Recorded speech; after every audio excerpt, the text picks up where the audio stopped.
Roughly a century ago, in the heat of World War I, the Germans devised a plan to eliminate the Russians from the fight. The German High Command loaded a secret weapon onto a sealed train headed for enemy territory. Winston Churchill once described that cargo as a plague bacillus, and it promised to destroy Russia from within. That weapon was Vladimir Lenin and his unlikely band of ragtag revolutionaries. Their story sits at the heart of Lenin on the Train by Catherine Merridale, which covers the ensuing civil war and how it fundamentally changed Russia. My name is Shirvan and welcome to a review for the bookshelf. Merridale is one of the leading non-Russian writers on Russian history. Her previous work includes Ivan's War, which gives a glimpse into the daily routines of the soldiers of the Red Army during World War II, and Red Fortress, which focuses on the history of the Kremlin. In her latter book, Merridale was even awarded the Pushkin House Book Prize. Her latest book, Lenin on the Train, is a reconstruction of the Bolshevik leaders' desperate attempt to return home. But it's not just about Lenin's journey to Russia. In fact, there is barely any mention of Lenin in the first quarter of the book. Instead, in the early chapters, Merridale spends a great deal of effort to explain the social constructs of Russia at the turn of the century. Ever since Russian officers were exposed to the social-political designs of Europe during the Napoleonic Wars, Russians had grown resentful of the ruling nobility. By the 19th century, it was apparent that serfdom in their country was at odds with the values and liberties of European civilization, and although the Tsars had abolished serfdom in the mid-19th century, it was too little too late. Following these affairs, Russia embarked on a phase of industrialization in which the newly liberated peasants moved to the larger cities where they worked in the factories. The rapid turn of events raised social tensions. The gap between the haves and have-nots grew, and the Russian imperial system cracked under its own weight. Soon, reactionary groups emerged. Protests erupted in the streets of the capital, and students formed revolutionary movements that attempted to assassinate the Tsars. People wanted change, and Russia was imploding. The Tsars tried to resolve the situation and formed a secret police that hunted down political dissidents. But every time the government struck down a revolutionary, two more emerged. In 1887, the secret police detained and executed 5 dissidents who had plotted to execute the Tsar. Among the executed was the older brother of Vladimir Ilyich Ulyanov, who would later be known as Lenin. The death of his brother deeply scarred the young and bright Vladimir. He became radicalized. He got involved in student protests and started writing social literature. Eventually, the once promising Vladimir was detained and sent to Siberia for 3 years. After his term ended in 1900, he moved to West Europe, where he continued his work. It was during this time that Vladimir adopted the nickname Lenin and became one of the leading political figures that advocated for a communist takeover of Russia. However, from the start, Russian communists had been split into 2 camps. There was Lenin's majority, or Bolsheviks, who advocated for a militant approach, and there was the minority, or Mensheviks, who argued for socialism within democracy.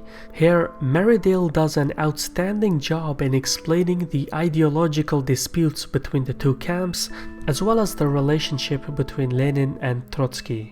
The Bolshevik moment of truth eventually came in 1914 when World War I broke out. The war turned out to be a disaster for Russia. Of its 12 million soldiers, 3 out of 4 died. Meanwhile, in the Russian capital, famine and deteriorating working conditions led to even greater social tensions. By July 1916, Lenin's mother had passed away. Her death deeply hurt him, and Lenin came to question his own mortality.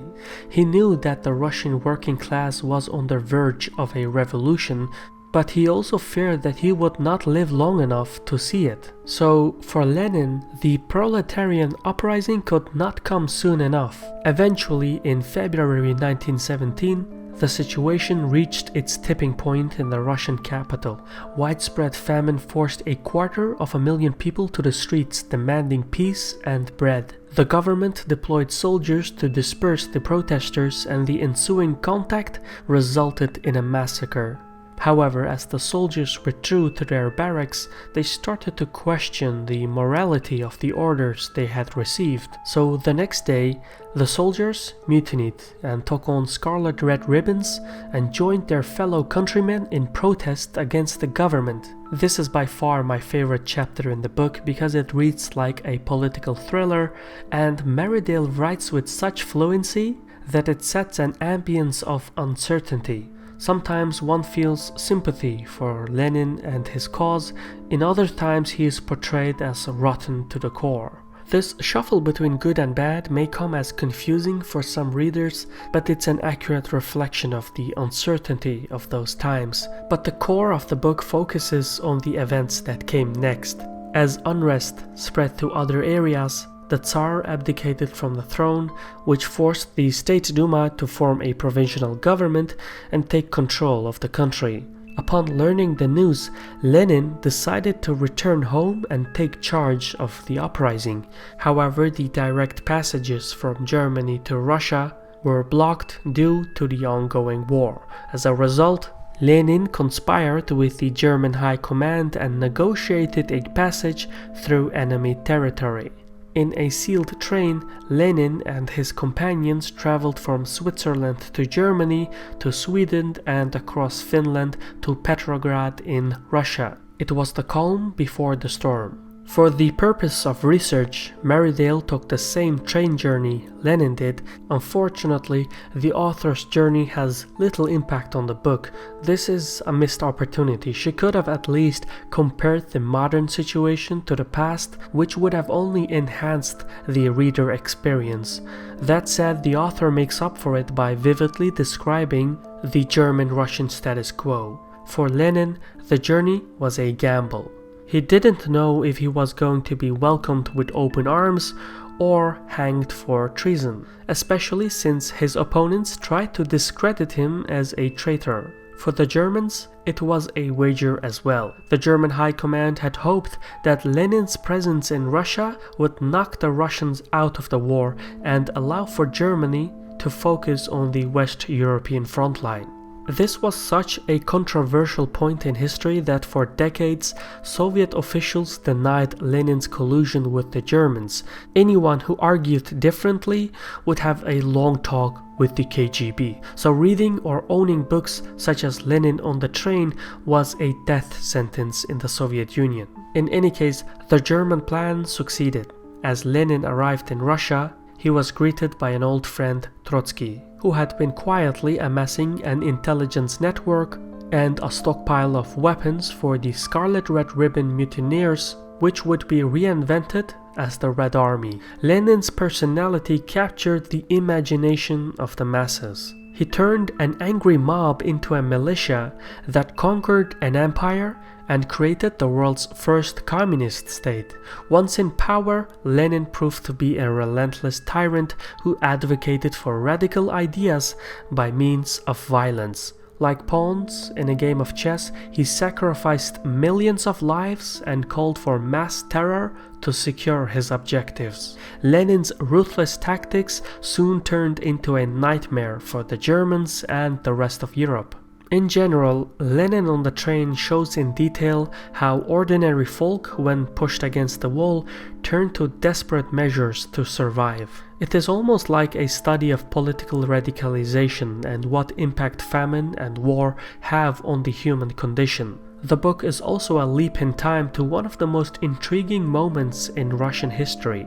In addition to Lenin, we also get to read about larger-than-life characters such as Trotsky, Stalin, Kalinin, Rasputin, Kerensky, the Romanovs, and many more. If you are a fan of history, Lenin on the Train is a must-have, especially considering the 100th year anniversary of the Russian Revolution. Now, if you want to purchase the book, use our Amazon affiliate link in the description. It's not going to cost you extra, but we'll earn some revenues that will help support our channel. This was a Caspian Report review for the bookshelf. Special thanks to our contributors on Patreon for making this report possible. If you're interested in learning more about our crowdfunding platform, visit patreon.com/CaspianReport. We have some great perks for our members, such as poll votes, PDF files, etc. Anyway, thank you for your time, take care, and Sarol.